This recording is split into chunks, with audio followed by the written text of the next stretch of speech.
Alright, welcome back guys to my coverage of the Budo League. I am Gunter and this is the second set between the Horo-shu clan and the Takeda clan. Joining me is the Shimatsu clan's Tadahisa. How are you, sir? Pretty good, Gunther. How are you? I'm pretty fantastic. So this matchup is the Horo-shu clan's Dakuburu here in the dark blue versus the Takeda clan's Tsuchiya Masatsugu, who we shall call Suki because we don't like long Japanese names. Would you like to do the honors and tell us about some unit compositions? Well, first we'll look at Dakuburu's army.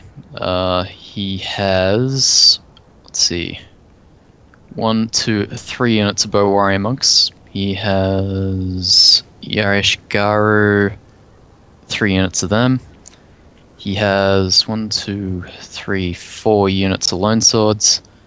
And he's got a pretty heavy cavalry arm, so he's got 2 Great Guard and two katana cavalry. And he's probably got a leadership general, I'm thinking. Yeah, leadership general. And from what I can see, no muskets, which is surprising. So basically he wants to try and win the skirmish. And after he's won the skirmish, he'll move in with swords and probably cavalry. And as you can see, he's put his cavalry with some spears. Going across to Suki's army, well, there's not much I can really see. By the looks of it, there are some bow monks, there are some basic lone swords, which is surprising because they have very low morale, very low combat stats. I don't think they'll be very useful in this particular game, but we'll see how he uses them. He has a Great Guard, he has a unit of warrior monks, a unit of upgraded matchlock Ashigaru, and what appears to be a leadership general. So my predictions for this is that we'll see a extended skirmish, from what I can see. Although I don't know if Suki's going to rush. But by the looks of things, it'll be an extended skirmish followed up by a melee. But let's see if that prediction comes true. Alright, so we might as well get this underway. We should both be paused and we'll hit play in 3, 2, 1, play. And before we do anything else, I should say that we only have games 1 and 3. The second game was a default win for Dakuburu because Suki had taken an illegal army composition, and so I'm gonna, instead of doing this after this game, I'm going to put it up now. Here's my scoreboard thing, whoosh, which says Dakuburu is up 1-0, and we'll see how the rest goes. So, what's happening? Nothing. Everybody is staying very still at the moment. Good. And here Daku's sort of now. thought it over, and he's decided to move up. And looks like Suki's got the same idea, and we can see a bit more of Suki's army now, which is made up of a surprising number of non-vetted units. Surprising number of very basic non-vetted units. So I'm not quite sure what tactics he's got in mind. Can you just win with force of numbers if you play your cards right? I would say at lower levels you could, perhaps. But I think once you hit the level 10 games, you really need to have a pretty solid core of veterans in any army. At least outside of, well, obviously the classic mode. But it will be tricky for him to win with this sort of lineup. I can't really see how his army is sort of geared for any offensive moves. It seems to be more defensive. Yes, he does have his veterancy in his bow warrior monks and his matchlocks. You can see there on the right flank. Oh no, he has a veteran Naginata warrior monks, and all his cavalry is vet as well. And Suki's charging out his cavalry, but amusingly, because he's charging it through the back of his army, it's actually been tied up and it's suffered 14 casualties. Right, so not exactly the best way to start a charge, and it's going to be counter-charged by the katana cavalry. He does wisely turn them away. Back over to, he's got a little contingent over on the left-hand side. 2 units of matchlocks, 1 unit of veteran Naginata warrior monks, and 3 units of cavalry. So I think Suki's basic plan is to use the matchlocks to win the battle, and he'll use the lone swords as a kind of meat shield. One of Suki's bow warrior monks has already been routed, completely destroyed in this skirmish. You can see Daku moving a unit of Great Guard around Suki's right flank. They eat a volley, take about 5 casualties, 6, 7 casualties, and now Suki's using the Naginata warrior monks to try and catch him.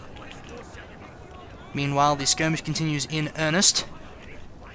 Now, the Naginata warrior monks didn't quite catch the Great Guard, and Daku does turn them away and tries to run them away, but they are taking another volley from the Matchlock Ashigaru. They've now taken 20 casualties, and that will increase. He does not want to charge them in here, I don't think, because all these spearmen are going to take them out pretty quick. I think at this point he had to charge. They'd suffered that many casualties. The only way they'd be effective at the moment would be if they charged. If you look on the left, cavalry's charging in on Suki's flank. So they are. Unit of Yari cavalry charge straight into a unit of Yari Ashigaru. I'm not sure I agree with that at all. Actually, why that happened. Daku had them in a skirmish line, and I think Suki's taken one look at that and gone, they're archers. So, it's a mistake that a lot of players make. It's very easy mid-battle when you're giving a whole lot of orders to look at a unit in a skirmish line and go, oh yeah, definitely archers. And yeah, I think that's what's happened. And Daku charged his Great Guard into a unit of Matchlocks and routed them pretty quickly. There is a unit of Naginata warrior monks there, of course, who are going to mix in with those Great Guard and try to do some damage. Over on the extreme left flank, Suki's 2 units of Great Guards are fighting a unit of Katana Cavalry and a unit of Yari Ashigaru. The Katana Cavalry does get completely routed, and then Suki turns those cavalry around and charges them into Dakuburu's right flank, the unit of Great Guard there fighting with the Naginata warrior monks. Meanwhile, in the middle of the field, Daku and Suki are sending their swordsmen forward now. Daku charges his general in first. I suppose that's a good idea. Do you happen to know what veterancy Daku's general is? Well, it looks to me like it's a leadership general with some points in. With the normal general, he'd be dead by now. But yeah, I think if I don't have the ability to ignore spears, I really don't want to do that with my general. Not at all. He's taken 15, 16, 17 casualties and climbing now, taking volleys from the bowmen as well. Suki and if you look, Suki's stand and fight. But I think Daku's got this. He's got all his sword troops in melee, and these vanilla lone swords that Suki's got really can't offer any resistance, even with stand and fight. Although the cavalry hitting the swords in the rear now. Daku's sending up his spears.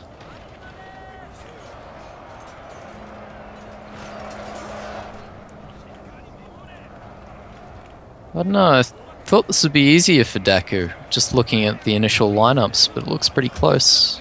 Actually, I think Daku may have lost this. Well, that would sort of be surprising. I mean, you can just sort of like count the flags, and it looks like Daku had more stuff on the field, but I guess with stand and fight enabled for Suki, it might have been enough to turn it. Suki also got a rear charge in with some cavalry, and that, if you get a rear charge in, drops the morale of the enemy unit by 6, so I think that's what swung it. But that's a really surprising result. I really thought Daku had that. But no, interesting game. Good game to Suki, and yes, bad luck to Daku. Suki pulls it out. He gets a win. So with the forfeit win in the second game, it means that we are all tied up 1 game apiece. Going into the third game, it is best of 3 set.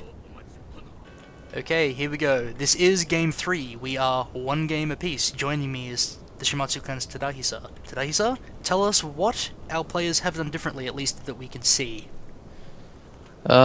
Well, from what I can see, Daku is actually taking guns this round, which I think will be very useful for him. He's taken a few less spear units, I think. His center seems to have a few less anyway. He has more cavalry. In fact, he has 2 more units of cavalry, so that brings him up to a total of 6. So it's I would say this is actually a much better army than his previous one. And it'd be more suited to counter some of the cavalry moves that Suki made on the flanks in the previous match. Daku's got some. I'll just look at the cavalry quickly. So he's got the 2 Great Guard, I think, and he has 1, 2, 3, 4 Katana Cavalry.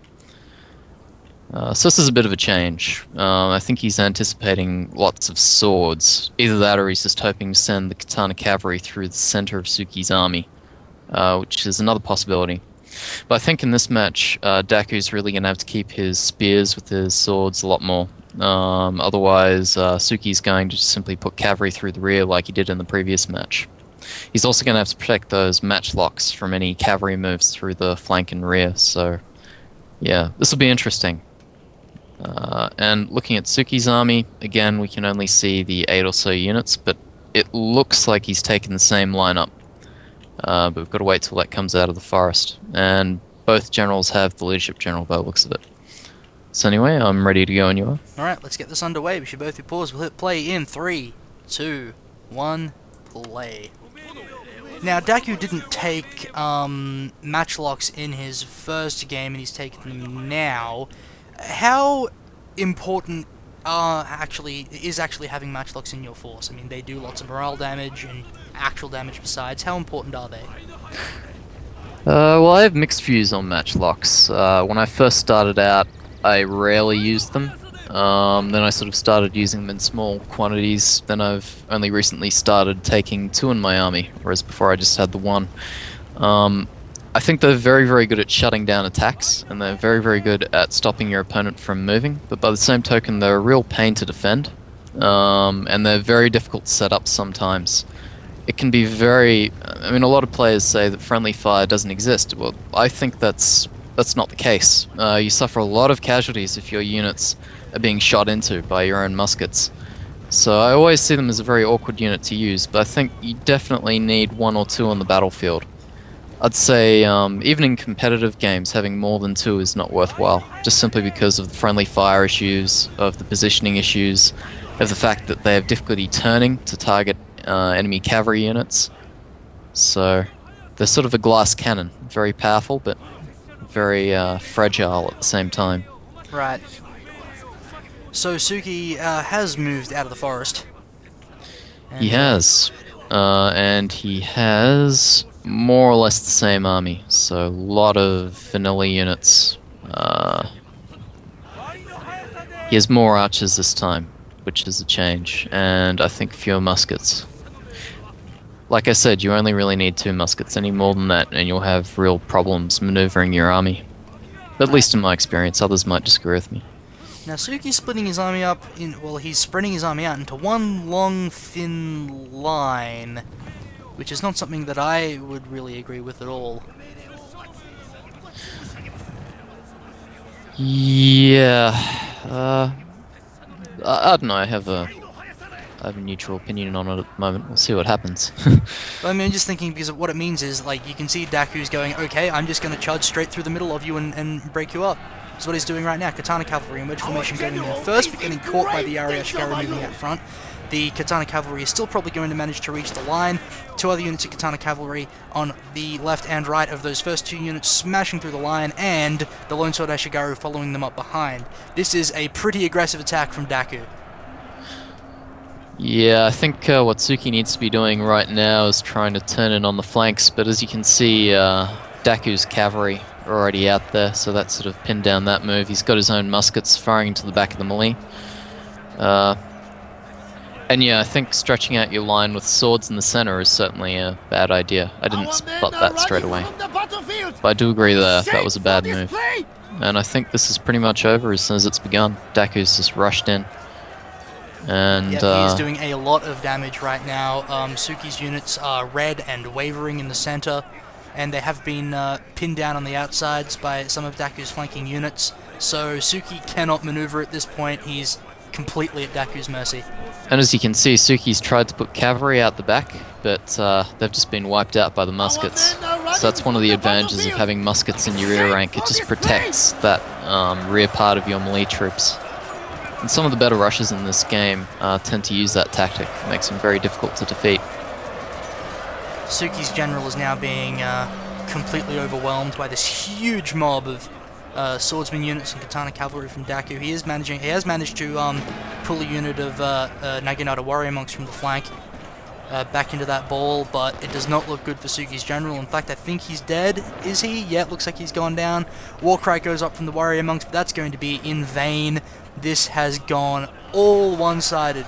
It's all in the favor. It's all in Daku's favor at this point. Yeah, Daku just didn't even give Tsuchiya a chance to think, really. Just charged straight in right from the beginning. No, he saw that big long formation and said, I can take you out in the center. I can mass up and push straight through it. To win, Tsuchiya really needed to push on the flanks, I think, and hold back the center. But yeah, good game, Daku. Yep, so that's it. Daku wins this set 2 games to 1, which means that the Horo-shu clan is going to go up 2-0 over the Takeda clan. Thanks very much for joining me, Tadahisa. Hope to see you next time. Yeah, see you, Gunther.